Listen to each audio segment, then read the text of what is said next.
विश्वं दर्पणदृश्यमाननगरी तुल्यं निजान्तर्गतम् पश्यन्नात्मनि मायया बहिरिवोद्भूतं यथा निद्रया यः साक्षात् कुरुते प्रबोधसमये स्वात्मानमेवाद्वयम् तस्मै श्रीगुरुमूर्तये नमः इदं श्रीदक्षिणामूर्तये तस्मै श्रीगुरुमूर्तये नमः इदं श्रीदक्षिणामूर्तये बीजस्यान्तरिवाङ्कुरो जगदिदं प्राङ्निर्विकल्पं पुनः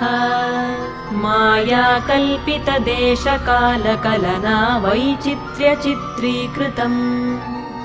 मायावीव विजृम्भयत्यपि महायोगी वयस्वेच्छया